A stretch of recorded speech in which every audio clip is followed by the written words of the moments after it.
తాళ్లూరు పుష్కర ఎత్తిపోతల పథకం పునర్నిర్మాణ పనుల్లో జరుగుతున్న జాప్యంపై ఇండిపెండెంట్ ఎమ్మెల్యే అభ్యర్థి పాటంశెట్టి సూర్యచంద్ర ఆందోళన వ్యక్తం చేశారు.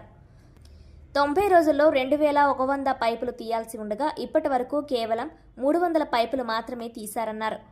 20 ప్రొక్లైనర్లు వాడాల్సిన చోట కేవలం 2 మాత్రమే పనిచేస్తున్నాయని, జూలై మొదటి వారంలో సాగునీరు విడుదల చేయాలంటే కేవలం 60 రోజుల సమయం మాత్రమే ఉందన్నారు.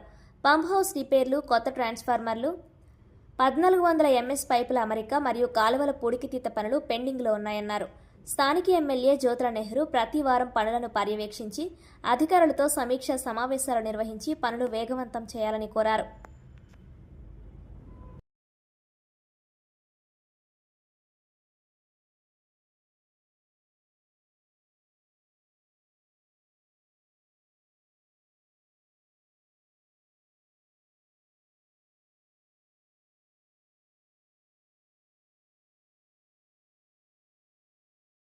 పాటంశెట్టి సూర్యచంద్ర జగ్గంపేట నియోజకవర్గం ఇండిపెండెంట్ ఎమ్మెల్యే అభ్యర్థి.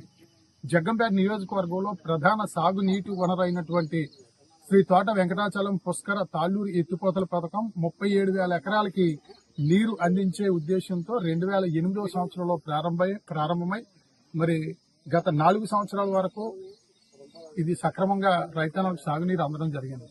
గత 4 సంవత్సరాల క్రితం నుంచి కూడా ఈ పుష్కర ఎత్తిపోతల పథకం ఈ పైప్ లైన్ రిపేర్ రావడం వల్ల, పైప్ లైన్ పగిలిపోవడం వల్ల, మోటార్లు ట్రాన్స్ఫార్మర్ రిపేర్ రావడం వల్ల పూర్తిగా ఇది క్లోజ్ అయిపోవడం జరిగింది. 2023 సంవత్సరంలో 32,000 ఎకరాలు పంట పొలాలు పూర్తిగా ఎండిపోయి రైతన్నలు సర్వనాశనం అయిపోవడం జరిగింది. మరి అప్పటి నుంచి కూడా రైతులందరూ కూడా ఈ ప్రాంతం అంతా కూడా మరి పంటలు లేక ఎన్నో ఇబ్బందులు పడుతున్నారు. రైతులకి నష్టం జరుగుతూ ఉంది. రైతుల మీద ఆధారపడినటువంటి రైతు కూలీలకి, అదే రకంగా ప్రతి గ్రామంలో ఉన్నటువంటి పశువులకు కూడా గడ్డి లేకపోవడం వల్ల కూడా ఇబ్బంది పడుతున్న పరిస్థితి. 2024 ఎమ్మెల్యే ఎన్నికల్లో కూటమి ప్రభుత్వాన్ని గెలిపించిన వెంటనే మేము ఇక్కడ తాళ్లూరు ఎత్తిపోతల పథకానికి నిధులు మంజూరు చేయించి వెంటనే నీరిస్తాం, గెలిచిన సంవత్సరమే నీరిస్తామని చెప్పేసి ఎన్నికల్లో ప్రతి ఒక్కరికి కూడా 1-4 సార్లు చెప్పి ఓట్లేయించుకుని గెలవడం జరిగింది. గెలిచిన తర్వాత మరి గెలిచిన సంవత్సరమే ఇక్కడ మీటింగ్ పెట్టడం జరిగింది. ఇదే పంప్ హౌస్ దగ్గర ఈ సంవత్సరం నీరు ఇస్తున్నామన్నారు, ఇవ్వలేదు. తర్వాత సంవత్సరం ఇస్తున్నామన్నారు, అది ఇవ్వలేదు. మొత్తం మీద శాసనసభ్యులు శ్రీ జ్యోతుల నెహ్రూ గారి కృషితో 2025వ సంవత్సరంలో గత 8 నెలల క్రితం 52 కోట్ల రూపాయలు నిధులు మంజూరు చేయించడం జరిగింది. నిధులు మంజూరయ్యి దగ్గర ఫిబ్రవరి 6వ తేదీన ఇక్కడ పనులు మొదలు పెట్టడం జరిగింది. మెగా కంపెనీ ద్వారా ఫిబ్రవరి 6వ తేదీన పనులు మొదలెట్టడం జరిగింది. 3 నెలలు 90 రోజులు అయింది పనులు మొదలుపెట్టి.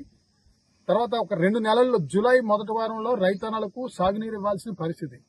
జగ్గంపేట నియోజకవర్గంలో ఈ పుష్కర కాలువ మీద ఆధారపడ్డ రైతులందరూ కూడా ఎప్పుడు నీరు వస్తుంది అని చెప్పేసి 1000 కలతో ఎదురు చూస్తున్న పరిస్థితి. కాకపోతే ఇక్కడ పనులు చాలా స్లోగా నత్తనడకన జరుగుతున్న పరిస్థితి.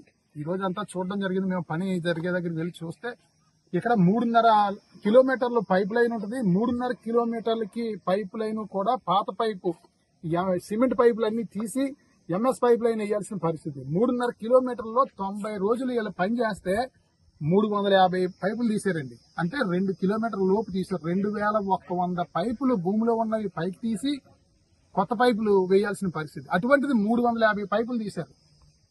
మరి ఎంత స్లోగా ఉందంటే 10% వర్క్ జరిగింది ఇక్కడ 90 రోజులకి.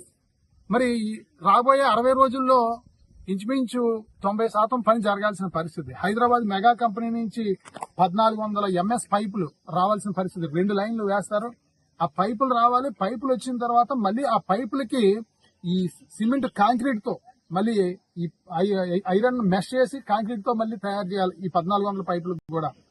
అదే రకంగా ఈ పైప్ లైన్ అంతా క్లియర్ చేసిన తర్వాత దాంట్లో మళ్ళీ శాండ్ ఫిల్లింగ్ చేసి లెవెలింగ్ చేసి పైపు ఒక్కొక్కటి దించి వెల్డింగ్ చేయాలి. అసలు ఇంకా ఇక్కడ కూడా చాలా స్పీడ్ గా యుద్ధ ప్రాతిపదికన చేయాల్సిన పరిస్థితి. ఎందుకంటే మనకు 60 రోజులు ఉంది కదా అని అనుకోవడానికి లేదు. గట్టిగా వర్షం వచ్చి 1 దుక్కు 2 దుక్కులు వర్షం వచ్చిందంటే 4-5 రోజులు పని ఆగిపోయే పరిస్థితి. కాబట్టి ఎమ్మెల్యే గారు దీని మీద స్పందించి మీరు వారానికి ఒకసారి ఇక్కడ పుష్కర ఎత్తిపోతల పథకం సందర్శన చేయాలి, ప్రతిరోజు నివేదిక తెప్పించుకోవాలని చెప్పి తెలియజేస్తూ మరి వెంటనే స్పందించాలి.